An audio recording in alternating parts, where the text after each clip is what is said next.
CMA USA അതോടൊപ്പം ACCA പോലുള്ള certification കോഴ്സുകളെക്കുറിച്ച് തീർച്ചയായിട്ടും കൂടുതൽ കാര്യങ്ങൾ മനസ്സിലാക്കേണ്ടതായിട്ടുണ്ട്. എസ്പെഷ്യലി അതിൻ്റെ കോസ്റ്റ് എന്നുള്ളത്. പലപ്പോഴും കൂട്ടുകാർ മനസ്സിലാക്കുന്നത് ഈ രീതിയിലുള്ള സർട്ടിഫിക്കേഷൻ പ്രോഗ്രാംസ് പഠിച്ചു കഴിഞ്ഞാൽ എക്സാമിനേഷൻ ഫീ അതോടൊപ്പം കോഴ്സ് ഫീ, കോച്ചിങ് ഫീ അത്ര മാത്രമേ ഉള്ളൂ എന്നുള്ളതാണ്. പക്ഷേ സത്യം ബിറ്റ് ഡിഫറെൻ്റാണ്. ഇതിന് മെയിൻ്റനൻസ് കോസ്റ്റ് കൂടിയുണ്ട് എന്നുള്ളതാണ്. അതായത് ഓരോ വർഷവും ഒരു നിശ്ചിത എമൗണ്ട് അടച്ച് അതിനെ റിന്യൂ ചെയ്യേണ്ടതാണ്. ഫോർ CMA USA അത് 25,000 ഇന്ത്യൻ റുപ്പീസാണ്. സോ ഇങ്ങനെയുള്ള ഒരു കോണ്ടൻ്റാണ് എൻ്റെ എഡ്യൂക്കേഷൻ റിലേറ്റഡ് യൂട്യൂബ് ചാനലിൽ ഞാൻ ഡിസ്കസ് ചെയ്തത്. സോ അതിൻ്റെ താഴെ വന്ന ഒരു കമൻ്റാണ് ഇന്നത്തെ ഈ ഒരു എപ്പിസോഡിൻ്റെ ബാക്ക്ഗ്രൗണ്ട് എന്നുള്ളത്. സോ ഒരു ചോദ്യം വന്നത്, ഇതുപോലുള്ള കോസ്റ്റ്ലി കോഴ്സുകൾ ചെയ്തത് കൊണ്ട് മാത്രം കരിയർ വിജയിക്കുമോ എന്നുള്ളതാണ്. ഒബ്വിയസ്ലി ഇല്ല. കോഴ്സ് കോസ്റ്റ്ലി ആവുന്നത് കൊണ്ടല്ല, മറിച്ച് ആ പഠിക്കുന്ന ആളുടെ മെറിറ്റാണ്, തീർച്ചയായിട്ടും സ്കില്ലാണ്, അല്ലെങ്കിൽ ആ സ്കിൽ എങ്ങനെ അദ്ദേഹം ഉപയോഗിക്കുന്നു എന്നുള്ളതാണ് ഒരാളുടെ എഡ്യൂക്കേഷൻ എത്രത്തോളം വേർത്താണ്, മീനിങ് ഫുള്ളാണ്, കരിയറിന് ലൈഫിന് എത്രത്തോളം ബെനിഫിഷ്യൽ ആകുന്നു എന്നുള്ളത്. സോ തീർച്ചയായിട്ടും വേറൊരു കമൻറ്റ് വന്നിരുന്നു, കോസ്റ്റ്ലി കോഴ്സ് ചെയ്തതുകൊണ്ട് ഒരിക്കലും വിജയിക്കില്ല, മറിച്ച് ഒരാളുടെ വാല്യൂ ആണ്, അല്ലെങ്കിൽ പഠിക്കുന്ന ആളുടെ എബിലിറ്റിയാണ്, ടാലൻ്റാണ് തീർച്ചയായിട്ടും അദ്ദേഹത്തെ കരിയറിൽ വിജയിപ്പിക്കുന്നത് എന്നുള്ളത് വളരെ നല്ല ഒരു ഒബ്സർവേഷനാണ്. സോ ഇന്നത്തെ ഈ കോണ്ടൻറ്റ് തീർച്ചയായിട്ടും ഈ ഒരു കാര്യവുമായി ബന്ധപ്പെട്ടിട്ടാണ്. സോ നമുക്ക് നമ്മുടെ കുട്ടികളിൽ അവർക്ക് നല്ല ഒരു കരിയർ കൊണ്ടുവരാൻ പല രീതിയിലുള്ള കാര്യങ്ങൾ നാം ചെയ്യാറുണ്ട്. അതിൽ ഏറ്റവും ടോപ്പിൽ വരുന്നൊരു കാര്യം അവർക്ക് നൽകുന്ന എഡ്യൂക്കേഷനാണ്. സോ ഏറ്റവും നല്ല ഇൻസ്റ്റിറ്റ്യൂട്ട്, ഏറ്റവും നല്ല കോഴ്സ്, സ്കോപ്പുള്ള ഡിമാൻഡുള്ള കോഴ്സ് എന്നൊക്കെ പറഞ്ഞ് തീർച്ചയായിട്ടും നാം പല രീതിയിലുള്ള വാതിലുകൾ മുട്ടാറുണ്ട്.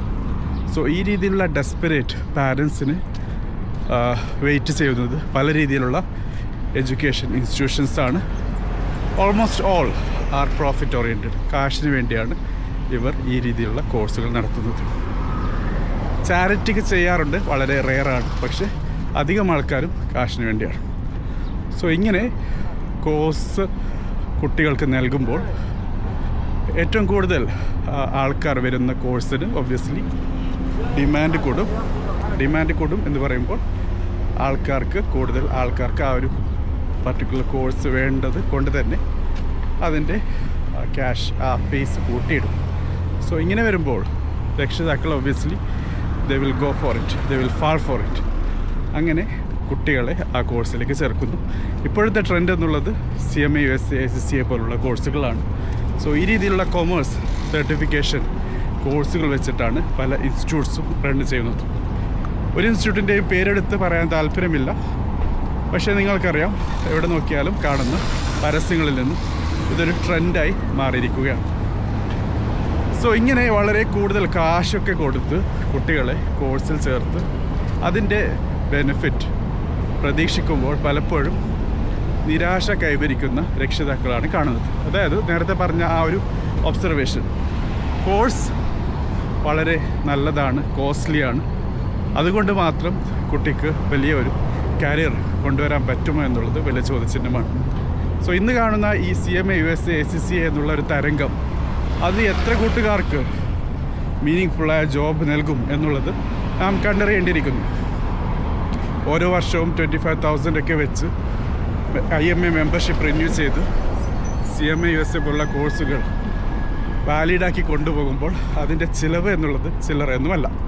സോ അതിനനുസരിച്ചിട്ടുള്ള ഒരു ജോബായിരിക്കണം കുട്ടികൾക്ക് ലഭിക്കേണ്ടത്, അതല്ലാതെ അതേ ഇൻസ്റ്റിറ്റ്യൂട്ടിൽ ടീച്ചിങ് ജോബല്ല. സോ ഇതിനുള്ള സാഹചര്യവും ഒബ്വിയസ്ലി ഇൻസ്റ്റിറ്റ്യൂഷൻസുകൾ നൽകേണ്ടതായിട്ടുണ്ട്. സോ ഇതിൻ്റെ ഒരു മറുവശം കൂടിയുണ്ട്. അതായത് കോഴ്സിലല്ല, മറിച്ച് കുട്ടിയുടെ കഴിവിലാണ് കാര്യങ്ങളുള്ളത് എന്നുള്ളത്. സോ പലപ്പോഴും കഴിവുള്ള കുട്ടികൾ അവർക്ക് അവരുടെ പാരൻസിന് ഫിനാൻഷ്യലായിട്ട് വലിയ, സാമ്പത്തികമായിട്ട് വലിയ ഒരു ക്യാപ്പാസിറ്റി ഉണ്ടാവാറില്ല. സോ അതുകൊണ്ട് തന്നെ ഒന്നുകിൽ ലോൺ എടുത്തോ, അല്ലെങ്കിൽ കടം വാങ്ങിയോ, അല്ലെങ്കിൽ പലപ്പോഴും ഈ രീതിയിലുള്ള കോഴ്സുകളിലേക്ക് കുട്ടികളെ അയക്കാറില്ല.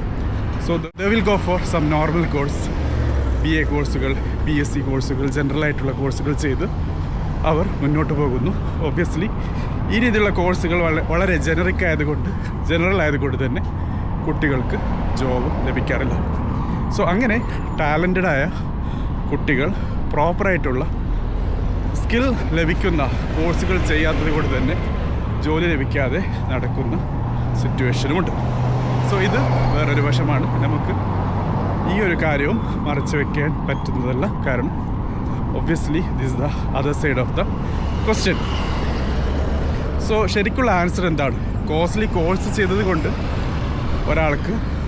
ഒരു കുട്ടിക്ക് കരിയർ സക്സസ്ഫുള്ളായി കൊണ്ടുവരാൻ പറ്റില്ല എല്ലായ്പ്പോഴും. If that person is not capable, അദ്ദേഹത്തിൻ്റെ കപ്പാസിറ്റിയിൽ ഈ കോഴ്സിൻ്റെ ബെനിഫിറ്റ് മുന്നോട്ട് കൊണ്ടുവരാൻ പറ്റുന്നില്ലെങ്കിൽ ഒബ്വിയസ്ലി ആ കോഴ്സ് കൊണ്ട് മുതലാക്കിയ കാശ് കൊണ്ട് വലിയ ബെനിഫിറ്റ് ഒന്നും ഉണ്ടാവില്ല. അതുപോലെ തന്നെ ഏബിളായിട്ടുള്ള സ്റ്റുഡൻസ്, ചിൽഡ്രൻ, അവർക്ക് പ്രോപ്പറായിട്ടുള്ള എക്സ്പോഷർ ലഭിക്കുന്നില്ല. നല്ല ഇൻസ്റ്റിറ്റ്യൂഷൻസിൽ എഡ്യൂക്കേഷൻ ലഭിക്കുന്നില്ല. ഇൻസ്റ്റിറ്റ്യൂഷൻ നല്ലതാണ്, പക്ഷെ പഠിക്കുന്ന കോഴ്സ് ഒരു ജോബിലേക്ക് അവരെ നയിക്കുന്നില്ല എങ്കിൽ ഒബ്വിയസ്ലി അവർ എംപ്ലോയബിൾ ആകുന്നില്ല എന്നുള്ളതും നാം മനസ്സിലാക്കേണ്ട കാര്യം തന്നെയാണ്. സോ ആസ് എ പാരൻറ്റ്, നമ്മുടെ കുട്ടികളെ എങ്ങനെയാണ് അവർക്ക് നല്ലൊരു ജോലി നേടാൻ അല്ലെങ്കിൽ അവർക്ക് നല്ലൊരു കരിയർ ഡെവലപ്മെൻറ്റ് ലഭിക്കാൻ ആവശ്യമുള്ള ഒരു പ്ലാറ്റ്ഫോമിലേക്ക് എത്തിക്കേണ്ടത്, അത് തീർച്ചയായിട്ടും നാം ചിന്തിക്കേണ്ട കാര്യമാണ്. ആദ്യമായിട്ട് മനസ്സിലാക്കേണ്ടത് ഈ ട്രെൻഡിൻ്റെ പിന്നാലെ ഓടുന്ന ആ ഒരു കാര്യം ഒഴിവാക്കുക എന്നുള്ളതാണ്. ഒരു പ്രത്യേക ദിശയിലേക്ക് ട്രെൻഡ് വരുമ്പോൾ ഒബ്വിയസ്ലി അത് ആ രീതിയിലുള്ള കാര്യങ്ങൾ നൽകാൻ കൂടുതൽ ആൾക്കാരുണ്ടാവും.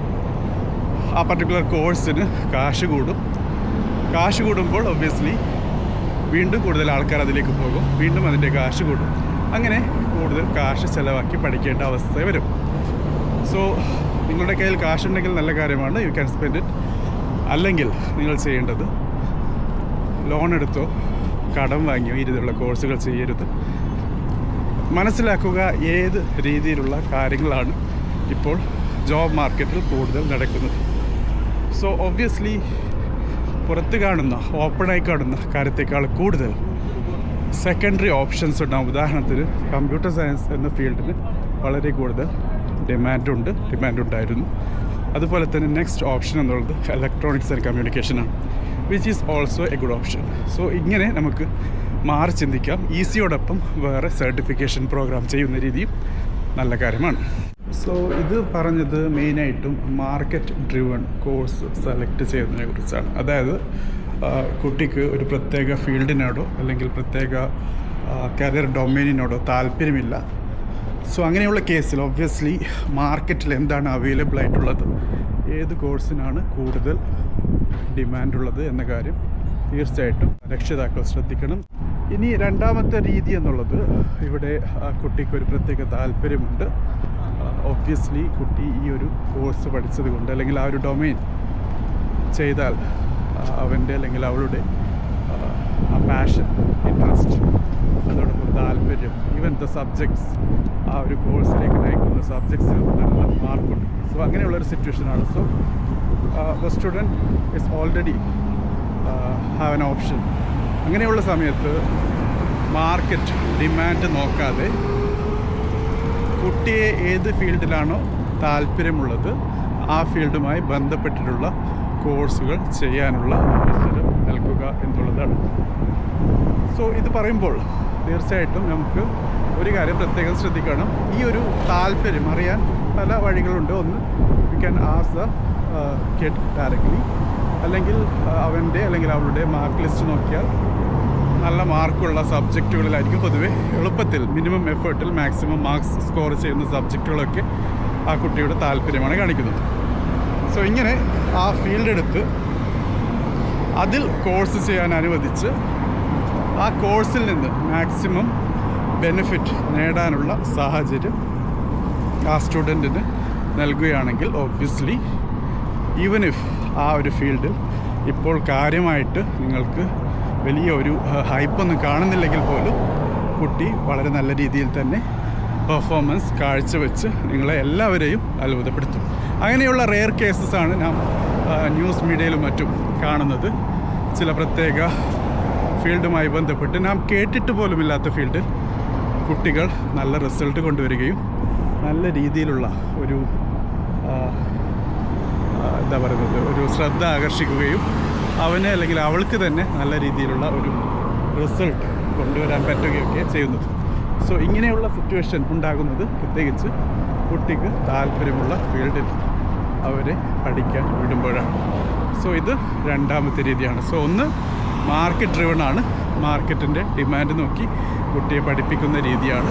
അവിടെ ഫസ്റ്റ് ഓപ്ഷനിൽ പോകാതെ, കാരണം ഫസ്റ്റ് ഓപ്ഷൻ എന്നുള്ളത് ഒബ്വിയസ്ലി കോസ്റ്റ്ലി ആയിരിക്കും, നല്ല രീതിയിലുള്ള ഡിമാൻഡ് ഉണ്ടാകും ആ കോഴ്സ് എടുക്കുന്ന ആൾക്കാർക്ക്. അതോടൊപ്പം ഇൻസ്റ്റിറ്റ്യൂഷൻസ് കോഴ്സിൻ്റെ ഫീസ് വളരെ കൂട്ടുകയും ചെയ്യും.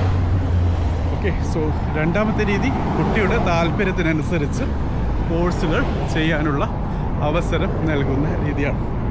സോ ഇതും നിങ്ങൾക്ക് തീർച്ചയായിട്ടും ട്രൈ ചെയ്യാവുന്ന രീതിയാണ്. സോ ഇന്നത്തെ ഈ ഡിസ്കഷനൊക്കെ ചെയ്തത് ഒരു സിമ്പിൾ ടോപ്പിക്കായിരുന്നു. അതായത് നമ്മുടെ കുട്ടികളെ അല്ലെങ്കിൽ ഈവൻ നമുക്ക് തന്നെ ഒരു കോഴ്സ് ചെയ്യാൻ താല്പര്യമുണ്ടെങ്കിൽ എങ്ങനെയാണ് ആ കോഴ്സ് നമ്മുടെ കരിയറിനെ അല്ലെങ്കിൽ നമ്മുടെ ജോബുമായി ബന്ധപ്പെട്ടുള്ള കാര്യത്തെ, നമ്മുടെ ലൈഫിനെ ഇൻഫ്ലുവൻസ് ചെയ്യുന്നത്, അതോടൊപ്പം എങ്ങനെയാണ് അതിനെ ഹാൻഡിൽ ചെയ്യേണ്ടത് എന്ന കാര്യവുമായി ബന്ധപ്പെട്ടിട്ടുള്ള ടോപ്പിക്കായിരുന്നു.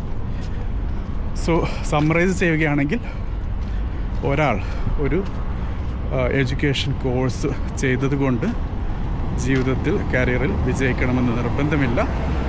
മറിച്ച് ആ വ്യക്തി എത്രത്തോളം കേപ്പബിളാണ്, സ്കിൽഫുള്ളാണ്, ആ പ്രത്യേക കോഴ്സ് പഠിച്ചതിന് ശേഷം എത്രത്തോളം കോൺട്രിബ്യൂഷൻ അവന് അല്ലെങ്കിൽ അവൾക്ക് നൽകാൻ പറ്റുന്നു എന്നുള്ളതാണ് ശരിക്കും ആ ഒരു കോഴ്സിൻ്റെ ആ ഒരു വ്യക്തിക്ക് സക്സസ്ഫുള്ളായി ഡെലിവറി ചെയ്തു എന്ന് നമുക്ക് പറയാൻ പറ്റും.